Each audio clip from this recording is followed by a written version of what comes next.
اب یہ جو تربیت ہے یہ اس کے بہت سارے ڈائمنشنس ہیں. جیسے جسم کی تربیت تو آپ دیکھتے ہیں ہمارے لیے سب سے زیادہ جو ایزی ایگزامپل ملموس جس کو کہتے ہیں مانوس ایگزامپل جو ہے وہ اپنے جسم کی ہم روشد. ایک بچہ ہوتا ہے، پہلے ایک نیو بورن بیبی ہوتا ہے اور پھر وہ اپنے بڑھاپے تک پہنچتا ہے، تو یہ جسم کی تربیت کہلائی جاتی ہے. اسی طرح انسان کے احساسات، جذبات، اس کی بھی تربیت کرتے ہیں اہل بیت اطہار کہ ہمیں کن مسائل پر حساس ہونا چاہیے، کن چیزوں سے ہمیں عشق کرنا چاہیے، کن چیزوں سے ہمیں جو ہے نفرت کرنی چاہیے، کس چیزوں سے ہمیں محبت کرنی چاہیے. یہ بھی اہل بیت اطہار ہماری تربیت کرتے ہیں. اور پھر روحانی تربیت ہے، اخلاقی تربیت ہے. اسی طرح جس طریقے سے ایک فردی ڈومین ہے، ہم ایک شخص کے عنوان سے ہمارے 4 ڈومین ہیں تربیت کے: جسمانی، جذباتی، روحانی اور اخلاقی.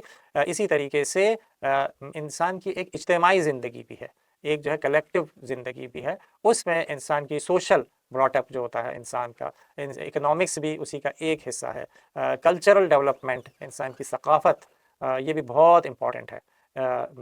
ائمہ اطہار چاہتے تھے کہ ایک ایسا معاشرے کو تشکیل دیں کہ جس میں ایک خاص ثقافت کی ڈیولپ ہو. جب تک کہ کوئی چیز انسان کی ثقافت اور اس کے کلچر کا حصہ نہیں بن جاتی، اس وقت تک اس کی مکمل ڈیولپمنٹ نہیں ہوتی.